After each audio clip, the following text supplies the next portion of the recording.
Hi, gang. Here is your Thursday poll question at Smerconish.com. Is AI coming for your job? Is AI coming for your job? I'm not sure how to answer that question in terms of AI coming for my job. I think it's coming for certain aspects of my job. Maybe I'm delusional in thinking that there's some uniqueness to what I do day to day for reasons I'll explain in just a moment. Thank you to my friends at Parx Casino. Again, last night, I was working on my notes for next Wednesday's Stories and Cigars with Smerconish at Parx. All sold out. It sold out immediately, but I'm really looking forward to it. Parx Casino is the #1 casino in Pennsylvania. It's my casino of choice. They've got it all. And so many different mingling opportunities. Like go mingle at Parx. Entertainment in the Excite Center, sing-along brunches, Latin dance nights, country line dancing, comedy nights, happy hour in the Liberty Bell Beer Garden, watch parties, lunch in the Bamboo Noodle House, you name it, they've got it. A great sports book.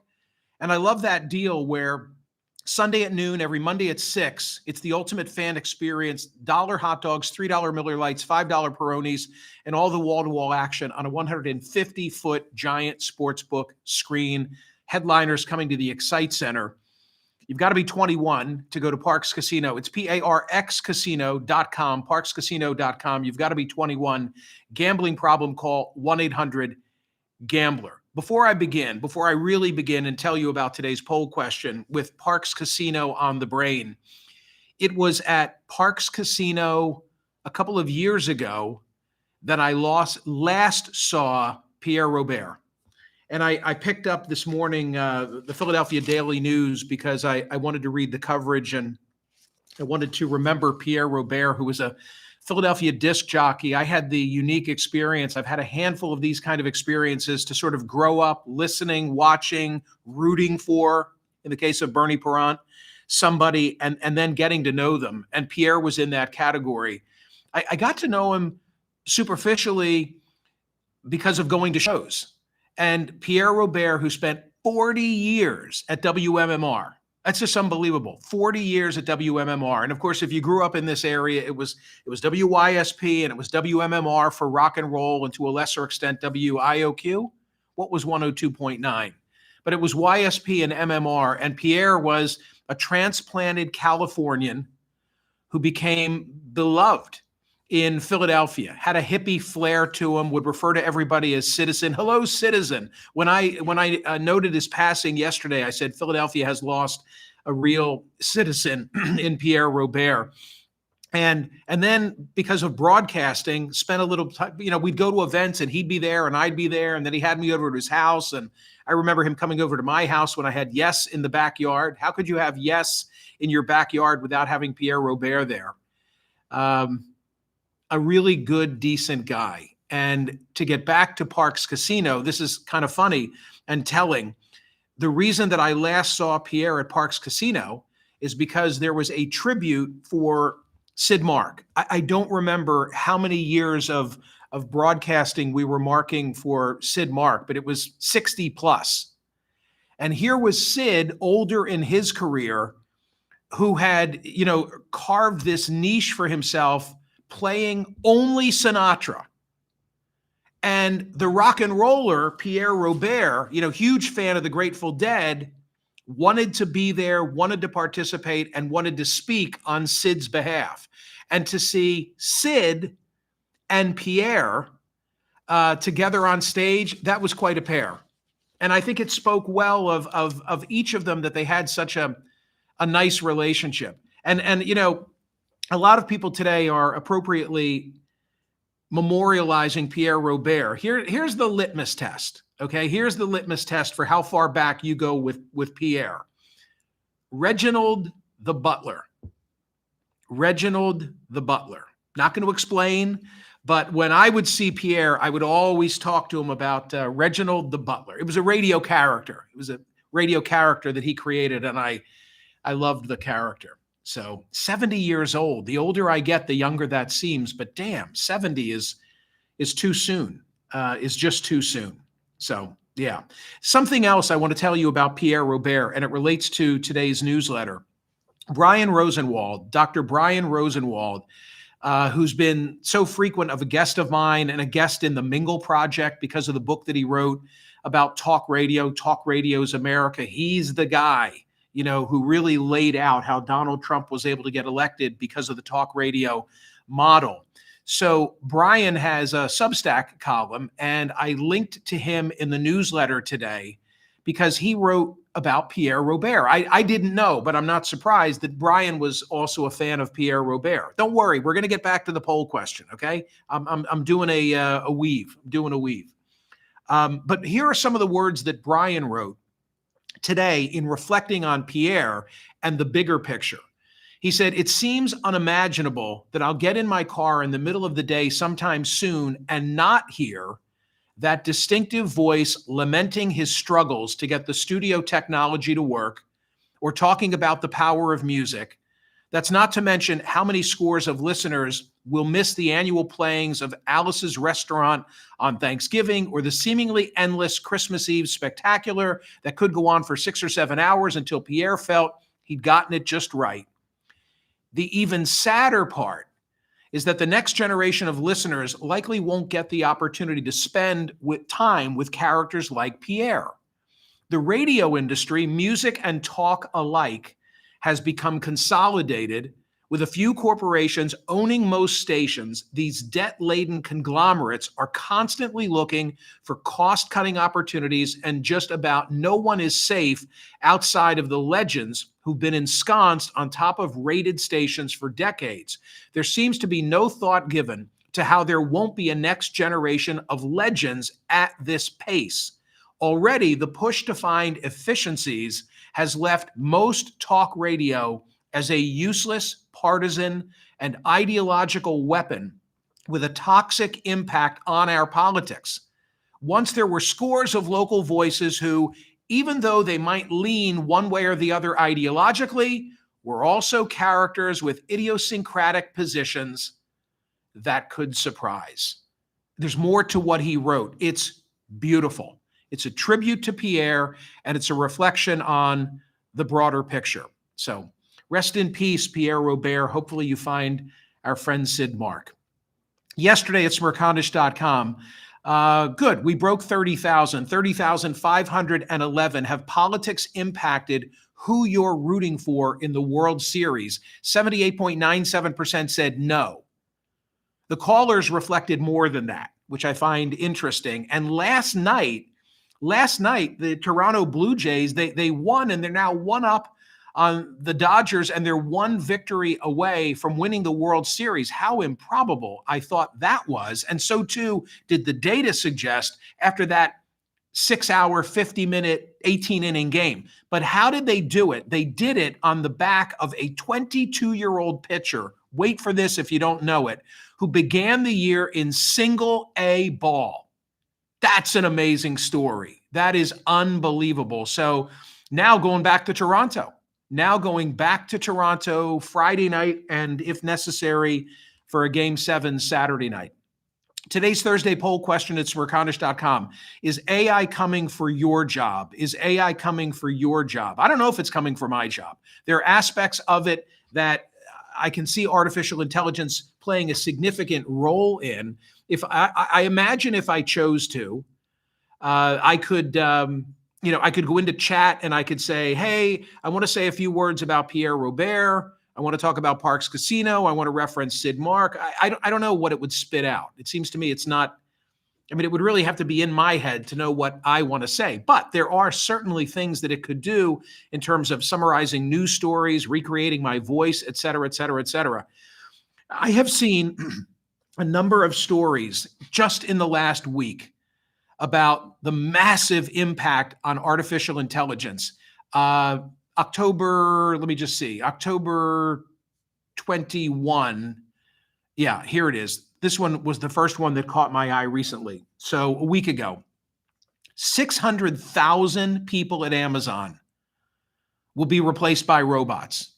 600,000 at Amazon. Over the past 2 decades, no company has done more to shape the American workplace than Amazon. In its ascent to become the nation's second largest employer, it's hired hundreds of thousands of warehouse workers, built an army of contract drivers, and pioneered using technology to hire, monitor, and manage employees. Now, interviews with a cache of internal strategy documents, interviews and a cache of these documents viewed by the Times reveal Amazon executives believe the company is on the cusp of its next big workplace shift, replacing more than 500,000 jobs with robots. Then that was followed up a few days later with a separate story saying that Amazon is now cutting 14,000 corporate jobs. Okay, that was followed with a story in the Wall Street Journal. These are all within the last couple of days. UPS cutting 48,000 management and operations positions. They disclosed on Tuesday, 14,000 management, 34,000 in operations. Then I saw a composite story from the Wall Street Journal, which talked about Amazon and UPS, and then said, early in October, white-collar workers from companies including Rivian Automotive, Molson Coors, Booz Hamilton, General Motors received pink slips or learned that they would come soon, added up tens of thousands of newly laid off white-collar workers in America are entering a stagnant job market with seemingly no place for them. And then yesterday at Axios, and I've linked to most of these stories in the Smerconish.com daily newsletter, Mike Allen and Jim Vandehei, writing for Axios, one of the most important real-time, real-world debates in America is whether AI causes a short-term job apocalypse among white-collar workers. Okay, you get the picture, right? So today on radio, this is going to be in the first hour of the program, Dr. Roman Yampolsky, who is a professor of computer science, will be on radio to argue that within 5 years, how can this be? Within 5 years, we're going to have 99% unemployment. On the plus side, he predicts that humans will have 60 to 80 hours freed up per week thanks to not having to work. We're not talking 10% unemployment. We are talking 99% unemployment within 5 years, says my guest. So he's from the University of Kentucky. He will be here to defend that view, and I'm eager to have that conversation, but it scares the bejesus out of me. I mean, that is an economic Armageddon. Are we just, we're like caught up in, not that these are unimportant, but we're caught up in the East Wing of the White House and so many different culture wars and arguments. And like, is this all of a sudden going to hit us and we're going to say, where the hell was our attention span? I tell you something else that is interesting in this realm. And that is that A.J. Jacobs is a nonfiction writer associated with the New York Times. I haven't seen this yet in the print edition, but this was really an eye-opener. If you're wondering, how could artificial intelligence make that level of impact in our world? This piece that he wrote is him recounting his attempt to go 48 hours without artificial intelligence. And he said at the outset that he thought that it would mean, all right, Netflix isn't going to be able to recommend documentaries to me, or I'm not going to read marketing emails written by bots. I can deal with this. But in the end, he then comes to terms with the fact that it impacted every aspect of his life, what he ate, what he wore, and how he got around. And he began his essay with a discussion of, okay, well, what are we talking about with AI? Because many people associate artificial intelligence with generative AI, which burst onto the scene in 2022. It's the technology that churns out college English papers and concocts images of smiling customers for soft drink ads. But the AI umbrella also covers other types of programs capable of learning and evolving, including machine learning, which has been widespread since the 2000s. So for the purpose of this writer's attempt to go 48 hours without artificial intelligence, he is avoiding both generative AI and machine learning. And then he goes through his day, starting with the alarm going off and reaching for his iPhone, and then realizing, wait a minute, facial recognition runs on AI. I can't use that phone. I can't have Facebook. I can't have Instagram. I can't have social media feeds. I can't participate in a podcast because podcasts use AI editing programs to remove ums and awkward silences. Can't check my email because Gmail uses machine learning. In my kitchen, my wife turned on the lights and I turned off the switch. She said, "Are you kidding me?" I said, "The energy grid uses machine learning to predict where the demand will be." Brushing his teeth, more of a challenge because the New York City reservoir system has a machine learning tool that takes data from more than 1,600 sensors. And he goes on and on and on and points out that artificial intelligence is everywhere. Here's another example you'd never think of. What about the trees outside my window? The New York Department of Parks and Recreation uses cars equipped with visual scanners to conduct an AI-powered tree census. Zoom can't do it. It relies on artificial intelligence for noise suppression. I mean, some of these are obvious and some are not. What to wear? Well, he couldn't put on his H&M purchase chinos because H&M uses machine learning to optimize shipping routes. Weather app, can't check the weather. They use machine learning data. How would I get to the restaurant? Uber and Lyft are verboten since they use AI for pricing, demand, and scheduling. How about the subway? Can't do that either. The Metropolitan Transportation Authority uses AI to monitor fare evasion patterns. People who jump the turnstile. And it goes on. And it's like, holy crap, there was really like nothing he could do but ride his bike when all was said and done. Artificial intelligence is here. It is everywhere. And I want to know, is it coming for your job? I haven't voted on today's poll question at Smerconish.com. I am waiting to listen to my guest, and then I will decide. We dropped Mingle episode 6. It's a conversation with Dr. Charles Murray of Coming Apart fame, and it begins with a quiz.